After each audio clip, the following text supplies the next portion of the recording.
Hello, how are you? Great, how are you? Doing fine. Did y'all get my note about the Anne Radcliffe's? Yes, I just haven't had time to respond, but I was going to tell you it's definitely prophetic because yesterday I was talking to Tamara about things we're collecting and I almost left Anne Radcliffe off the email because I knew that she's been difficult to get, but I was like, something told me to put her back on the email. Well, I got the I can heal it. I can heal it.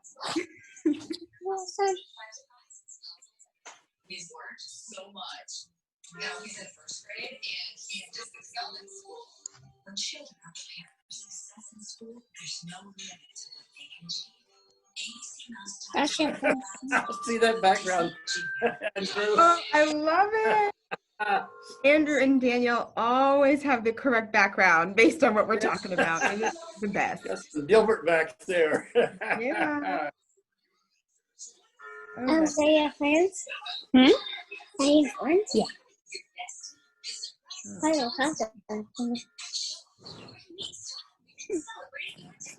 Alrighty.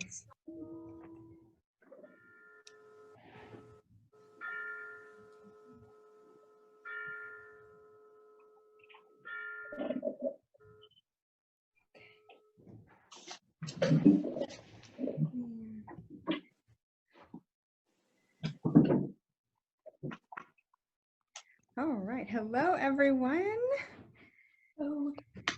Yay. Okay, so I'm sorry I was a little late getting the meeting started today, a little later than normal. I was trying to get my finally open to the public this morning, and I also gave myself a splinter in the process. So I was trying to get that taken care of, but so that was lots of fun. But anyway, we're gonna go ahead and get started. And then I'm sure usually more folks will trickle in the next few minutes. So anyway, I am very excited because today we are going to be talking about things that are very visually stimulating. We're going to be talking about comics and cartoons and graphic novels. And I did want, and wordless novels as well, don't want to leave those out. I did want you all to know that most of the time I do not record these meetings, but today I am going to record because there is an American history course that is interested in comics. And so they just want to know what we're talking about. And the professor just couldn't be there today. So just for today, they really want to hear our discussion about cartoons and comics. So I just want to let y'all know that. But anyway, I was going to go ahead and get started. My plan for today is to introduce you all to some very early comics, to the works of Rodolphe Töpffer, who's considered the father of the modern comic. I'm going to have Mr. Williams talk about that, and I have some cool things to show. And then next, I was going to have Lori show us some interesting cartoons that she has and that she wants to talk to us about. So that'll be really fun. And then I thought we could end the discussion talking about wordless novels and then into the evolution of graphic novels if we have time. If not, we will talk about graphic novels next week. And this topic may bleed into next week as well because it's just so rich.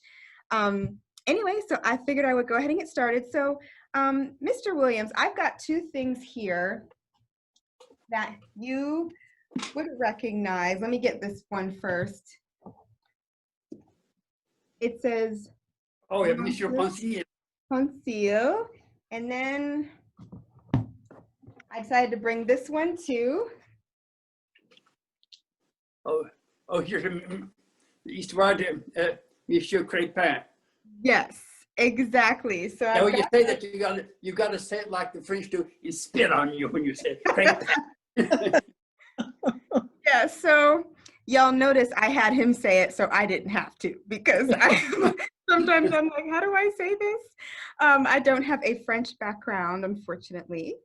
But Mr. Williams, I would like you to talk to us about both of these works are done by Rodolphe Töpffer, and I have some close-up images for us to see. But first, Mr. Williams, can you talk to us about why Rodolphe Töpffer is interesting and why he is important? He is the father we can't say that word today. We're politically correct. He is the instigator of modern comic strips. We tend to think, and I had a student say to me 20 years ago, we were talking about comic strips. Oh, comic strips have always been around. I said, really? Well, they didn't know that. We had assumed that they are everywhere, every time. And looking at Dilbert in the back there, social commentary, we use these things today to express our most intimate feelings, whether it's private or social or religious. They are a great way to tell stories. Now, a few weeks ago, we looked at Dr. Syntax. Yes. Now, I'm going to bring him up, and then there's one Joel that follows almost automatically, and that is the Tom and Jerry series with Pierce Egan. These stories, the drawings, had stories written for the pictures, and they tried to make a picture that would illustrate the story, but also be a part of the story. So you would kind of use that picture in your mind to continue the thread. Well, Topher's idea was different. He thought that you could tell a story using picture. Now let me explain what he thought. He is the father of the modern motion picture storyboard. When you tell a motion picture, you think that somebody just turns the camera on and people hop up and down in front of it. Every scene is cut and decided before the camera was ever turned on. They draw a picture for every scene. And the director and the directors will fit that in very carefully. And that's what a storyboard is, and that's what a comic strip is. It's a story in sequential form. And Joel, you want to show some of these things? When he wrote these, they really were quite popular. And he wrote them before he started, before he ever published them. And you begin to see the stories there's a story, and he's telling it. It's really quite bitter, quite a satiric work. We need more satire in our own time. But here you're looking at a picture of Joy Ellen showing you what he was doing. He created something that was revolutionary in the art of storytelling. Now, it was not made for children, it was made for adults to tell stories about people. He liked to make fun of people. And cartoons and comic strips do that too. Our newspaper cartoons today, they come from Topher. The idea of having somebody like Dagwood has come from. Now, the thing Joy Ellen asked me the other day, and I just want to bring this up, is that are these things really relevant in our day? Yes. The first comic strips were small jokes, 3 or 4 small pictures in a row, without any substance or structure. But today, virtually every comic strip, looking at Dilbert in the back there, Matthew, Andrew, is for this. The fact is there's a story, and the story goes on and on and on. We begin to identify with these drawings and characters as if they're real. And so you look at one man who somewhat peculiar in his own personality, developed an art form for telling stories. And I think, Joel, and that allows you to go to take the stories further, because they really are interesting pictures. If you don't read French, you can figure them out pretty quickly. You're right. And can I share, because that was kind of hard to see, but I think it would, I know I hate to go back and forth between screens, but I've got a big picture of one of the. Can we see that? Oh, yeah. Okay, let's take a look at that. I made a module for a class, and I featured Top First, so I'm going to use that. Okay. All right. So can you all see this? Yes, that's good. Okay, and what I'm going to do is click on it. And then I think in a minute, y'all should be able to kind of see, if you can, you can kind of see it's very interesting because it looks like usually Topfer showed someone, it's almost as if they were trying to get something done, but their efforts were futile because of the forces of nature, and it was such silly situations that they would get themselves into.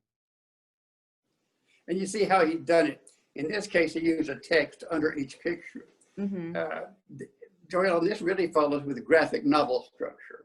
Yeah. Except we've taken it further with color and larger pictures and exaggeration and zoom ins on things like that.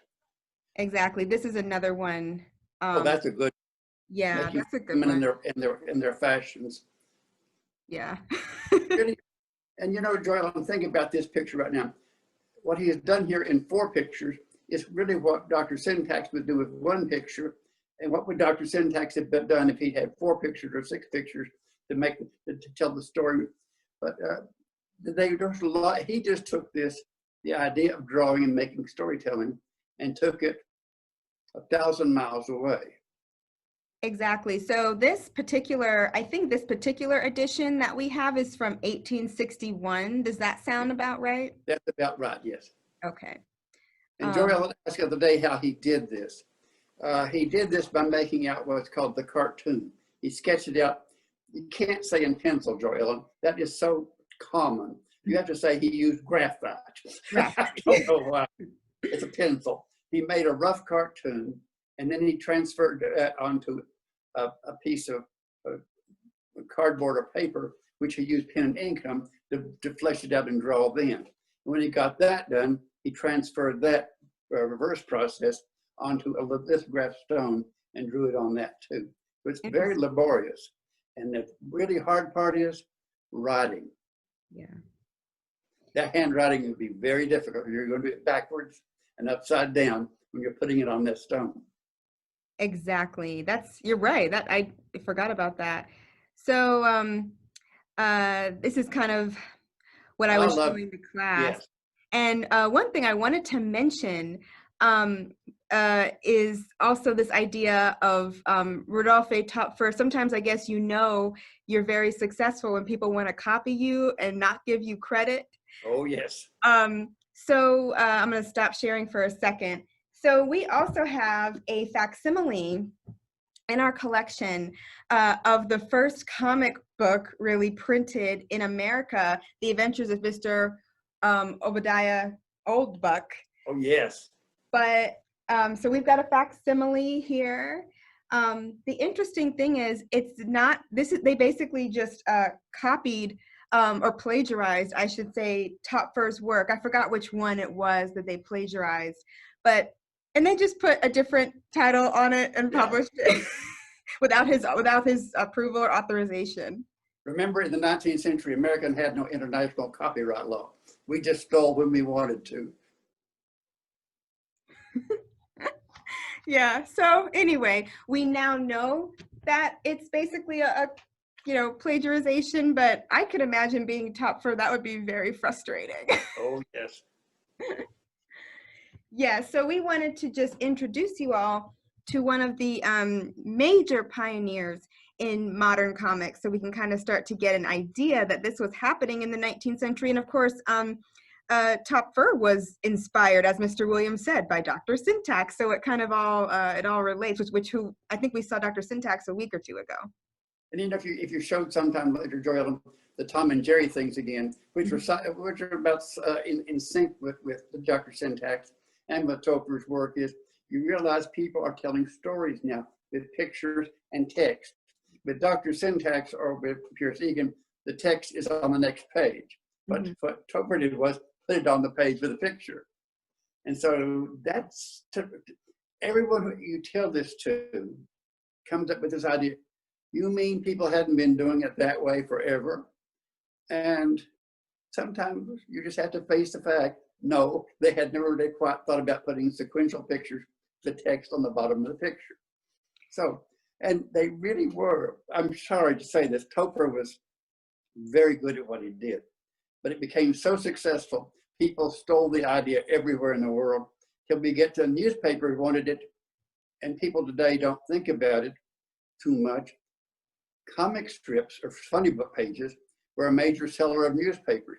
That and Salacious Not articles, you put them in the only newspaper I can think of that thought that comic strips were bad form is the New York Times.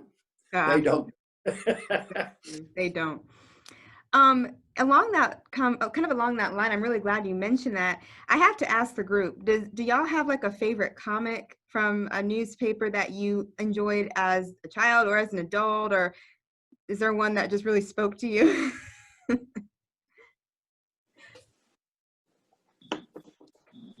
I can share a quick story. I know when I was a child, there was a comic strip syndicated called Tank McNamara. Oh yeah, I love that. Okay, so I was maybe, I don't know, 8 or 10, and I was visiting my grandparents in Dallas, and was this ritual for us to go through the funny papers together. That was family time while I was visiting. And I kept reading, you know, I was a diligent reader, and I would read every strip, whether I liked it or not. And this particular one, I didn't find funny at all. I could not understand why my grandparents thought it was funny. So I wrote a letter to the Dallas Morning Star, to the editor, and I said, I don't think this comic strip is funny, and I don't understand why it's in the funny papers. So he actually wrote me back, and I have that letter somewhere in my archives. And he thanked me for being a reader, especially such a young reader.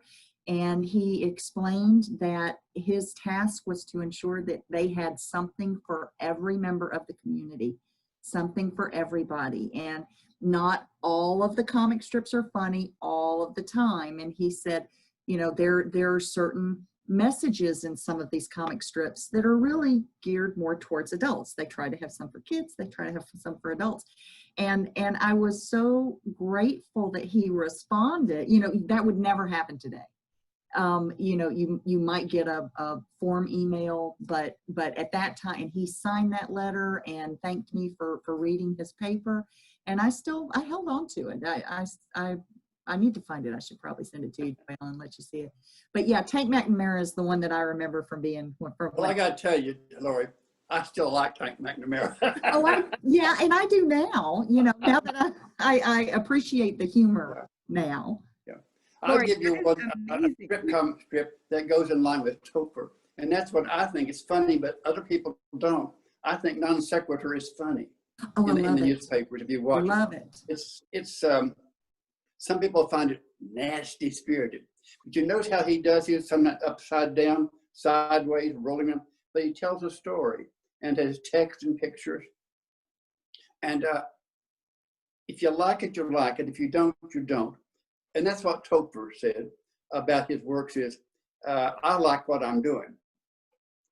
And if you don't, I still like what I'm doing. And that's what a good artist is always. That's what makes an artist.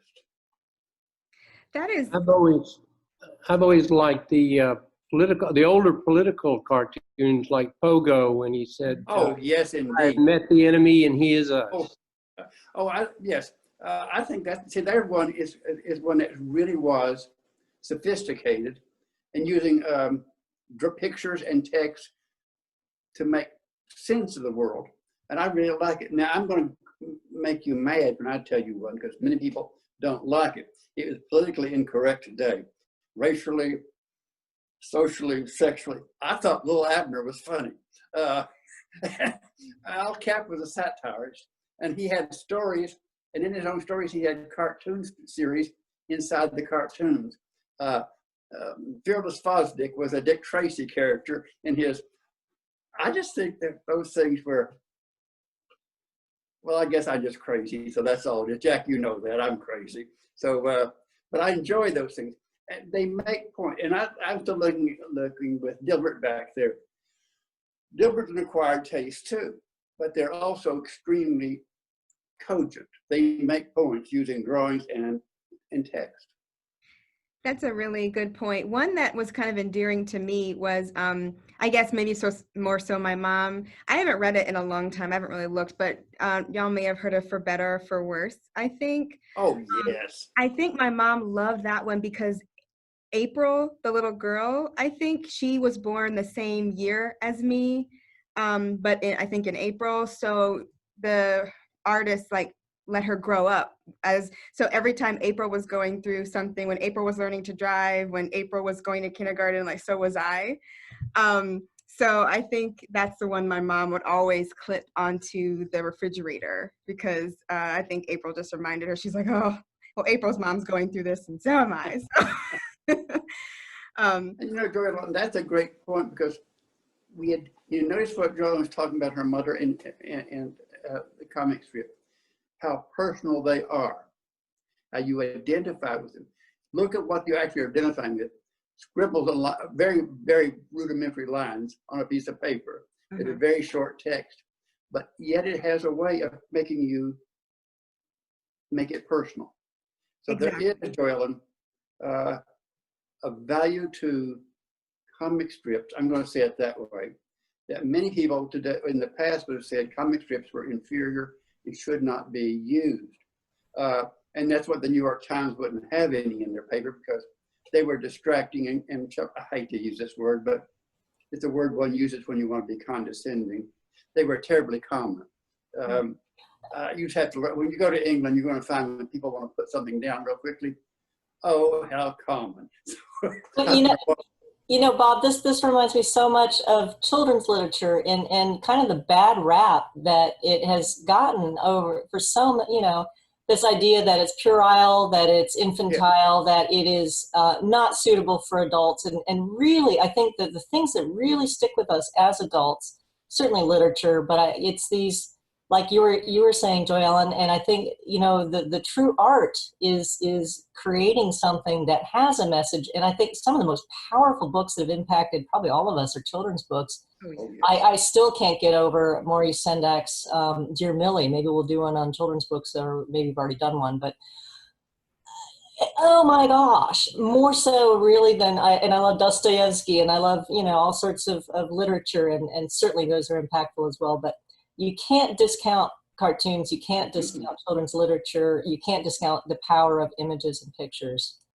You're so I'm going to say that Joellen paid Tammy to say that, because Dear Millie is a perfect example of a book, which is a cartoon, a series of pictures with text, which will knock you off your feet. I remember the time that Tammy and I read it together once, and both of it were bawlings, because it really, the power of the picture is more than you could. If you took a 2-hour movie, carefully done, it would not be that dramatic. Wow. So it's an art form. It is an art form.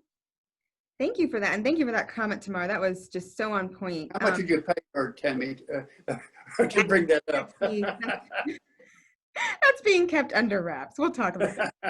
I'm just kidding.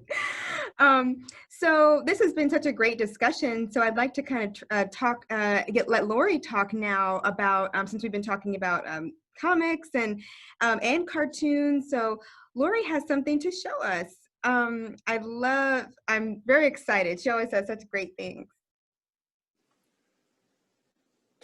Hi, everybody. So I wanted to thank Mr. Cohen for mentioning Pogo, because I'm actually going to talk about Walt Kelly and Pogo for my segment today. And we acquired a collection of, I would say, about 30 Pogo books within the last few months. And my husband and I have been researching them, and I've learned so much about Walt Kelly. I mean, I was familiar with Pogo, but because Pogo was born in a different generation than I was, I'm playing catch up. But I would really like to share with you some of the things that I learned about Mr. Kelly. I probably knew Mr. Kelly more from his work with Disney. He was a prominent animator in the Disney studios. This was back in the late 30s and early 40s, I believe.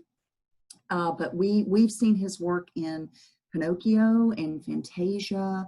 And I think there was another one. Hold on a second. Oh, Dumbo. He also helped on. Oh, yeah. Yes. So, and then he also did other cartoon, non-movie type Disney cartoons. When the animators went on strike in 41, he was a neutral party in that strike, and he refused to take sides. So he ended up actually leaving his animation position with Disney following the strike, and then just kind of did contract work with them after, but he was not really on staff any longer. So in the early 40s, he started a comic book series with the central character named Pogo, who is a little opossum who lives in the Okefenokee Swamp in Georgia. Very colloquial type comic strip series. It's endearing. I personally find, and I'm going to show you, because I find this strip both visually and conceptually dense, and I mean that in a good way. There's a lot of activity per panel, so I'm not going to ask y'all to try to read any of these strips on the screen. I can certainly direct you to some resources, and I can show you what it looks like on a page. But I'm going to give you an example. First of all, this is Pogo. So I'm going to hold him. Well, actually, where's Pogo? Yeah, Pogo's being carried. That's Pogo with the little pork pie hat. So he's really kind of cute. But I will, again, I'm going to show you just a single cell real quick, just to show you the animation style and the brush style. Share screen, and I think I want to show you this one. Can you see Pogo with his puppy right there? Oh, yeah. Okay, so that's Pogo. Now, when Pogo first came out, he actually didn't really look anything like this. Kelly kind of adapted him because it wasn't clear what he was, I think, when Kelly first designed him. But this comic strip ran through the early 40s, and it became syndicated in 49. The market for this comic was huge. It was syndicated by over 450 newspapers. It had an audience of over 50 million readers, and at that time, that's a lot of people. It was interesting because this comic strip was frequently censored by the newspapers. If there was any chance that something Pogo did or something a character did could in the least offend any readership of any newspaper in the country, they would absolutely censor it or cut it for that week. So it went through a lot of censorship. Kelly used this as not really a platform, but it was an excellent vehicle for him to share his feelings and his philosophies on the shortfallings of humankind. So he was, I would call him an equal opportunity critic, but it gave him a vehicle again to do a lot of political satire. So this strip was actually a precursor for more modern political comic strips like Doonesbury. This kind of laid the groundwork in the modern era for, I believe, for political cartoons. This strip ran for about 27 years. It had a character base of over, I think they estimated over 300 characters. So there was a central character base, and then I'm going to go ahead and pull this artwork down. There was a central character base, and then he would create and introduce and recur characters as he needed to propel his storyline along. And then there were some that dropped out of the strip and you never saw them again. It was an extremely popular series, and in fact, it was so popular that Pogo ran for president in 1952 as an unofficial candidate. He was embraced by the younger generation and the older generation of that time. And I mean, people wore little campaign buttons, and his campaign slogan was "I go Pogo," and it was just a super, super popular candidate for those who were not pleased with any of the political choices of that period. And as Mr. Cohen mentioned a minute ago, and I was so grateful. Oh, I was going to show you a couple of just, this is just an arbitrary selection of comics, but you can kind of get an idea of what I mean by the level of activity in each strip. A lot of lettering, a lot of brushstrokes, a lot of characters. You have to be able to follow, you know, who all the characters are. I would like to find, this is, and really this is just a few of the books that we collected, but we got one hardback and I was so excited. This book is it says 10 ever-loving blue-eyed years with Pogo. Now, this one has, they're not all color, of course, but again, you can see how dense this cartoon is. There's a lot of text. Right. So that was why I wasn't gonna, you know, try to make anybody read it on the screen. But I can certainly, you know, it's just share. There's so much artwork in these. And it's really fascinating once you get to know the characters. But as I was saying a minute ago, Mr. Cohen mentioned a quote from Walt Kelly that a lot of people don't know that Walt Kelly said that. And that was, you know, we have met the enemy and the enemy is us. That was in response to an environment. Walt Kelly considered himself to be an environmentalist. So I'm going to show you the actual cartoon that the quote came from. Bear with me 2 seconds. Here we go. And it's really kind of poignant. He's walking through the Okefenokee with a character friend of his. And it just reads, "Ah, Pogo, the beauty of the forest primeval gets me in the heart." And Pogo says, "It gets me in my feet, Porcupine." And then you go down to the second panel, and the swamp is full of garbage. And Porcupine says, "It is hard walking on this stuff." And Pogo says, "Yep, son, we have met the enemy and he is us." That quote, it has just transcended time. It has been requoted. It's still quoted today. It's just a marvelously profound quote. He also had another one that's a personal favorite of mine, but I didn't have enough time to get the example of it, that says, "We are surrounded by insurmountable opportunities." If you ever hear that phrase, that's Walt Kelly. Oh.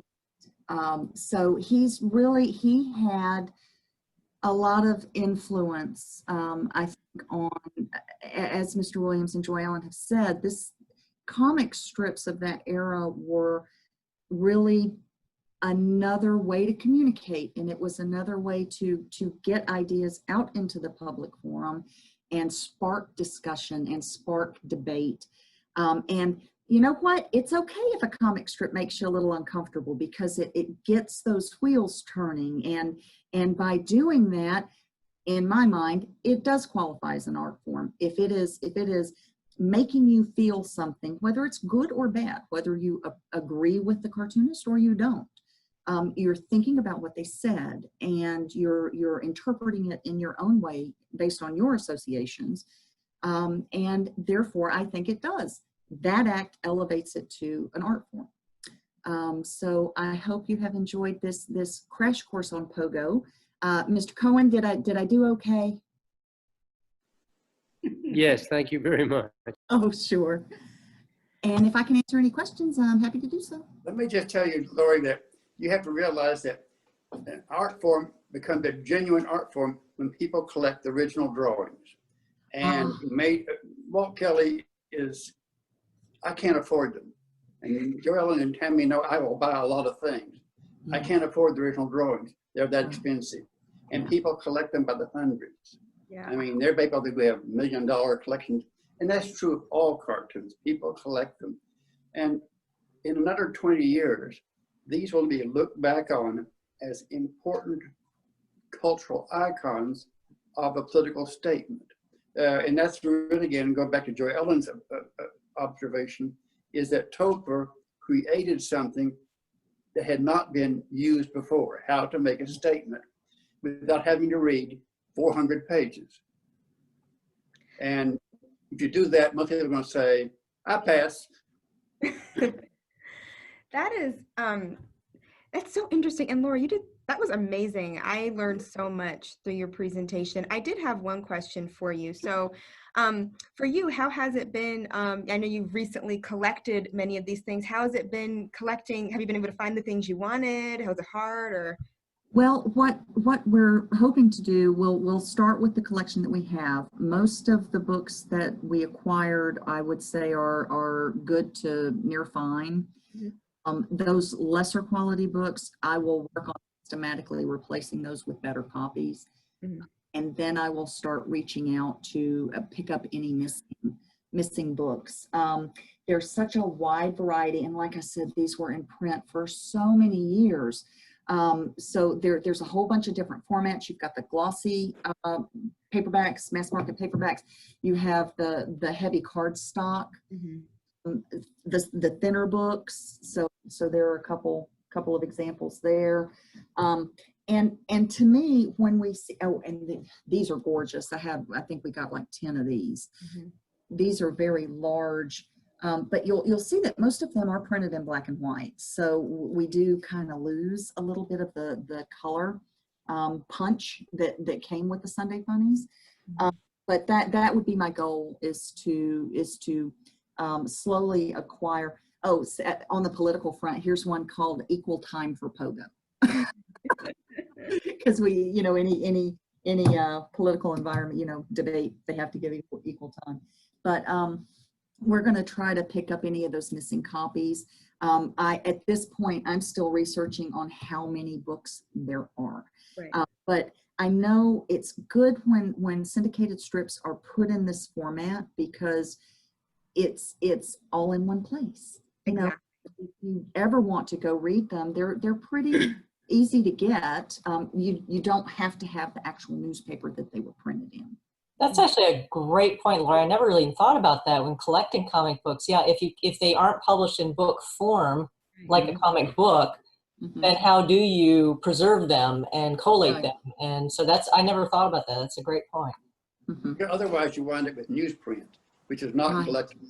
Right. Yeah. Now, the other thing is, Laura, you touched on something very important, and that is, you said the colored pogo was in the Sunday section.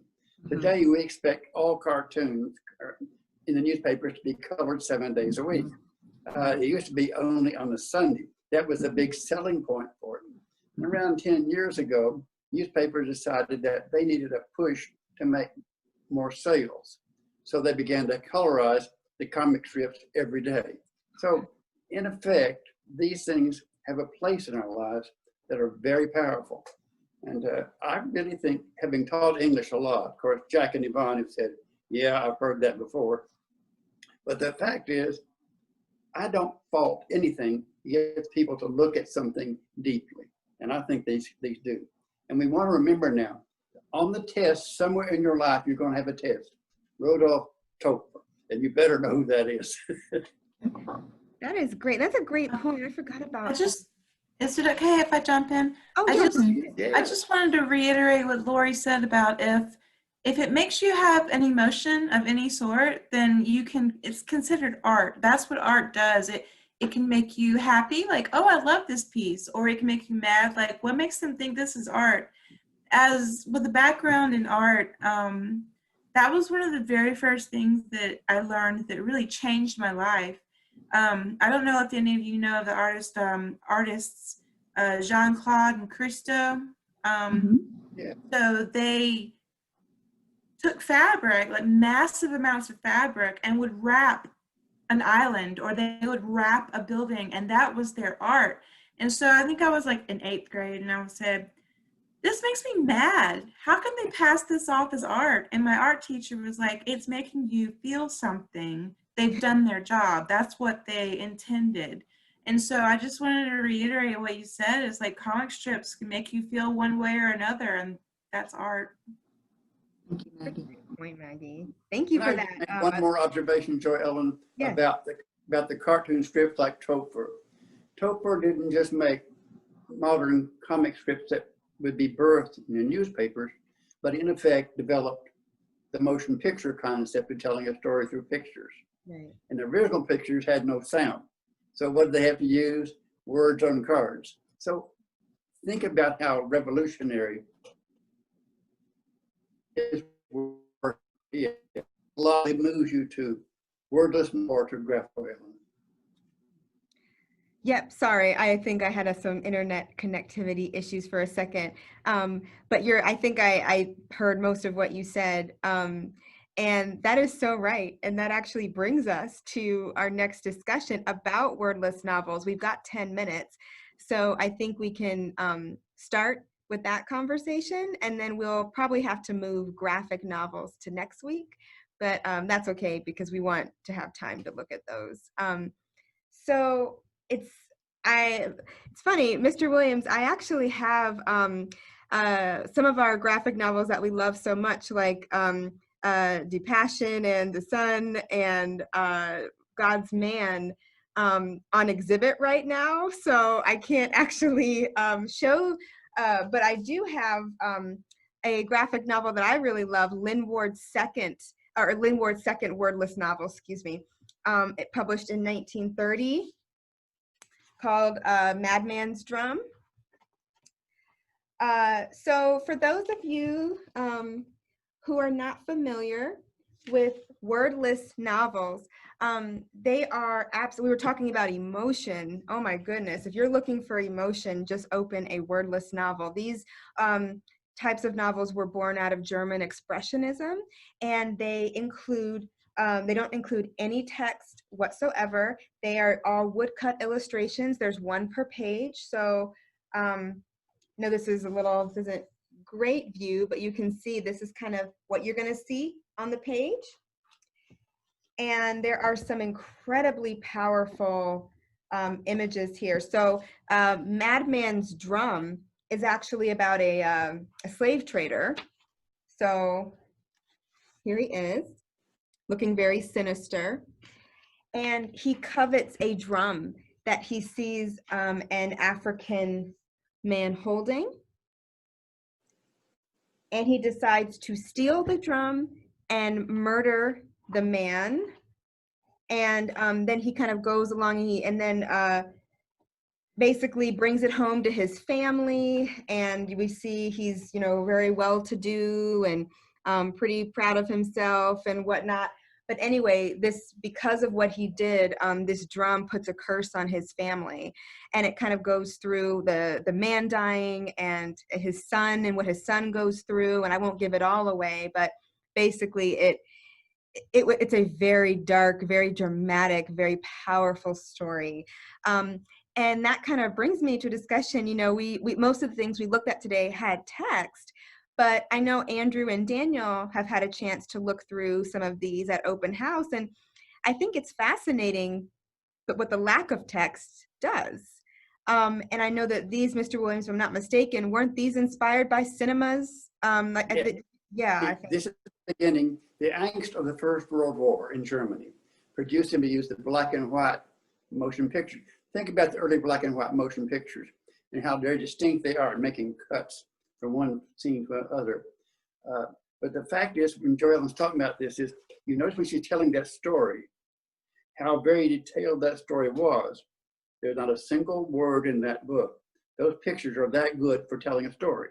And every page you have to look at carefully, and you get the story.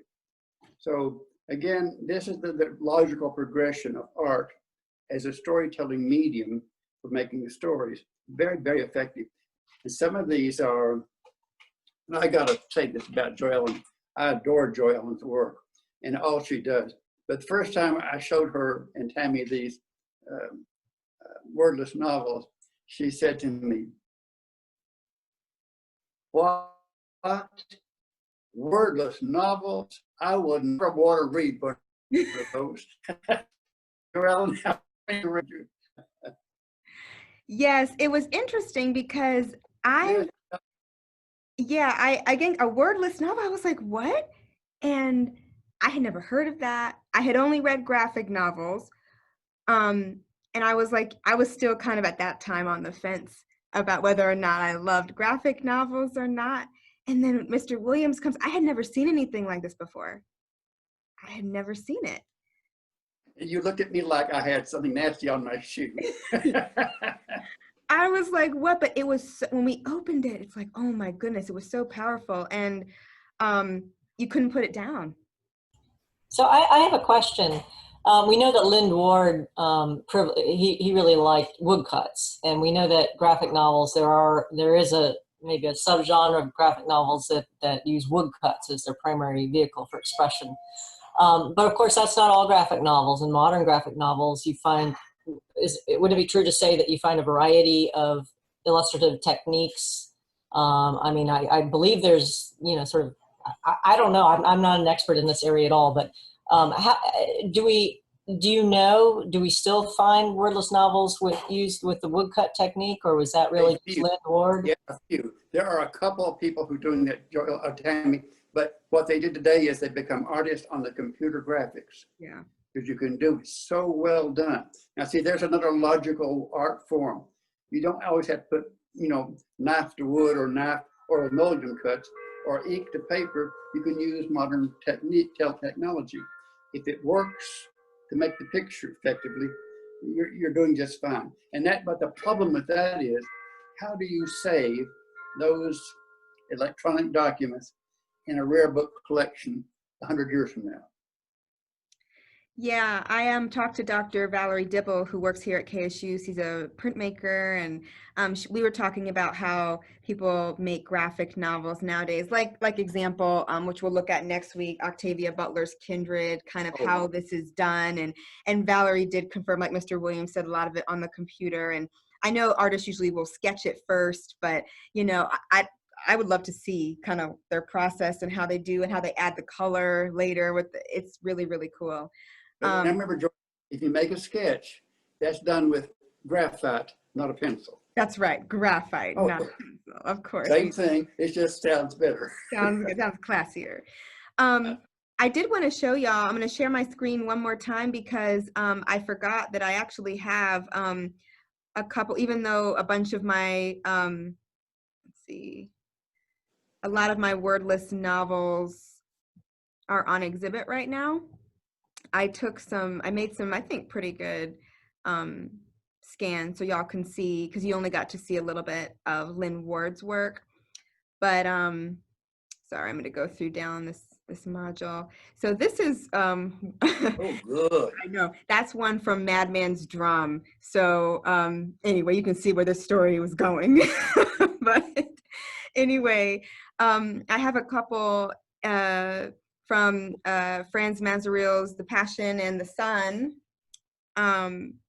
using woodcuts. So as we can see, a lot of these wordless novels, especially this is post-World War I here, right after World War I. So a lot of these, Franz Mazuril's work talks about labor and wealth and inequality, economic inequality, and the individual being kind of pitted against the machine culture of this post-World War I society that we see here. So many of these pictures are extremely dramatic, and you see the individual trying to, salvage, pride and trying to galvanize and whatnot. So there's a lot of that in Mazuril's work. And Lynn Ward was inspired by Franz Mazuril because I believe he studied, I think he studied in Europe at one point, in Germany. Yeah.